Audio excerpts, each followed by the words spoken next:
और जो दृश्य मैं देख रहा हूं, बिल्कुल खाली पड़े हमारे सामने के वो सीटें, और उसमें जिस तरीके से माननीय अध्यक्ष महोदय जो बहुत निष्पक्षता के साथ और बहुत ईमानदारी के साथ इस सदन को चला रहे थे, और उनका प्रयास था कि चाहे वो पक्ष हो चाहे प्रतिपक्ष हो, तटस्थ भाव से इस सदन को चलाकर राजस्थान की 8 करोड़ जनता की समस्याओं का निवारण इस सदन में हो सके। परंतु मात्र एक सदस्य की हठधर्मिता के कारण आज माननीय अध्यक्ष जी की आंखों में आंसू थे। माननीय सभापति महोदय, हमारा दिल पीड़ा में था कि एक नेक शख्स जो पूरी ईमानदारी के साथ अपने कर्तव्य का निर्वाह कर रहे हैं, उनके दिल को आज माननीय एक सदस्य की हठधर्मिता ने तोड़ा था। माननीय सभापति महोदय, मैं बजट पर अपनी बात रखूं कि जिस तरीके से ये बजट 2025 माननीय मुख्यमंत्री जी ने अपनी मेहनत से और सार्थक प्रयासों से एक बेहतरीन और एक बहुत प्रशंसनीय सराहनीय बजट राजस्थान को दिया, जो राजस्थान के विकास में मील का पत्थर साबित होगा, ऐसा मुझे पूर्ण भरोसा है। सभी वर्ग, सभी क्षेत्र और सभी विषयों को इस बजट में उन्होंने स्थान दिया। हर विषय को उन्होंने छूने का प्रयास किया है। मैं धन्यवाद दूंगा माननीय दिया कुमारी जी को, जिन्होंने अपने सार्थक प्रयासों से इस बजट को बनाया। इससे पूर्व जो 2023-24 का बजट था माननीय सभापति महोदय, हमें खुशी होती है कि जिस दृढ़ संकल्पबद्धता के साथ उसे धरातल पर लाया गया और प्रयास किया गया कि जो घोषणाएं बजट में की है उन्हें 100% क्रियान्वित किया जा सके। पूरी सरकार को धन्यवाद है कि पूरी सरकार ने उसके लिए पूरी ईमानदारी के साथ काम किया, और आज वो सारी बजट घोषणाएं फलित होती हुई दिखाई देती हैं। और एक और, ये बैठे नहीं है, मैं पूछना चाहता था इनसे कि आपने 2018 से लेकर 2013 तक 2023 तक जितनी भी बजट घोषणाएं की थी, वो सिर्फ बजट घोषणाएं फाइलों में ही रह गई थी। एक भी बजट घोषणाओं के लिए ना तो प्रयास किए गए थे, जो अपने आप हो गई वो हो गई। माननीय सभापति महोदय, 5000 घोषणाएं उन्होंने बजट में की 5 साल के अंदर, मात्र 2000 को एक क्रियान्वित करा पाए, क्योंकि ना तो दृढ़ इच्छा शक्ति थी, ना इनके पास इंप्लीमेंटेशन की, ना एग्जीक्यूशन की, ना कुशल प्रबंधन की, किसी की भी इनके पास कोई इच्छा शक्ति नहीं थी, ना इनके पास टीमें थी।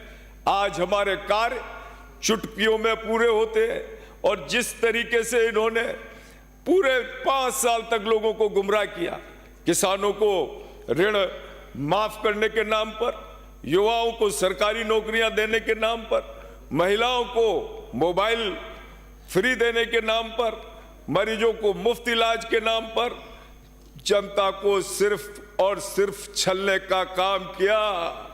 एक उद्योग ये राजस्थान में नहीं ला पाए। बेरोजगारी में इन्होंने राजस्थान को पूरे देश का नंबर 1 राज्य बना दिया। महिलाओं में दुराचार और अत्याचारों में पूरे देश के अंदर अग्रणीय राज्य, नंबर 1 का राज्य राजस्थान को बना दिया। और ऊपर से बानगी क्या कि राजस्थान तो महिलाओं का, मर्दों का प्रदेश है। पूरे राजस्थान वासियों को शर्मसार किया। ये हरकतें, इतना ओछापन, मुझे समझ में नहीं आता किस प्रकार के संस्कार इनको विरासत में मिले हैं। सांप्रदायिकता से पूरा प्रदेश झुलसता रहा।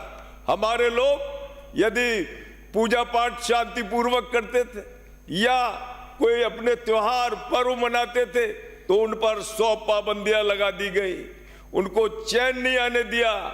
ये कृत्य इस राजस्थान में इन 5 साल में कांग्रेस की सरकार ने किया है। आम आदमी का जीना दुश्वार हो गया था। हम धन्यवाद देते हैं जिस तरीके से कोटा शहर को लेकर माननीय लोकसभा अध्यक्ष ओम बिरला जी का सपना था और उन्होंने पूरी प्रतिबद्धता के साथ कोटा शहर की उस विकास के लिए काम किया है। मैं आपको बताना चाहता हूं सभापति महोदय, कोटा शहर में 5 साल के अंदर पिछले 5 सालों में 5000 करोड़ रुपया खर्च हुआ। वो 5000 करोड़ रुपया कोटा के 3 कामों में, river front, oxygen, signal free Kota में एक रोड बनाया और इसके अलावा कुछ चौराहे बनाए जिसमें 5000 करोड़ रुपए खर्च कर दिए गए, उनको उड़ा दिया गया, जिनमें ना कोई किसी की उपयोगिता को तय किया गया, ना कोई टेक्निकली डिजाइनिंग उसको दी गई। रिवर फ्रंट में एक पेड़ नहीं है, 0%। माननीय मंत्री जी बैठे हुए हैं, उस रिवर फ्रंट में एक ग्रीन बेल्ट का काम नहीं है। और जिस तरीके से अंडर ब्रिज फ्लाईओवर जो गलत डिजाइनिंग करे उससे आज भी एक्सीडेंट होते हैं। इस सौंदर्यीकरण और विकास की सैकड़ों लोग अकाल मृत्यु हो गई, काल के ग्रास में चले गए। कोटा के लोगों को बलि पर चढ़ा दिया आपके इस 5000 करोड़ लोगों ने, 5000 करोड़ रुपयों ने। मैं माननीय धन्यवाद दूंगा माननीय मुख्यमंत्री जी का, जिन्होंने कोटा में पर्यटन, शिक्षा, चिकित्सा, धार्मिक महत्व, उद्योग, सीवरेज, पेयजल की पाइपलाइन, सड़कें और प्रत्येक आधारभूत सुविधाओं को ध्यान में रखते हुए कोटा के चहुमुखी विकास की सुनिश्चितता को तय किया है।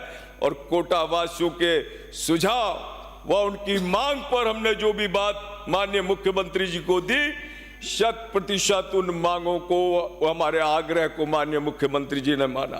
कोटा में मिनी सचिवालय मिला है, कोटा एयरपोर्ट के निकट एयरो सिटी की स्थापना हुई है, मेडिकल कॉलेज में cancer unit, cottage ward, Vishwakarma skill university 150 crore से, टॉय पार्क, बालिका सैनिक school, para sports complex, coaching छात्रों के लिए युवा साथी केंद्र, कोटा बैराज पर वाटर स्पोर्ट्स एवं पैरा स्पोर्ट्स स्कूल को इस बजट में स्थान दिया गया है।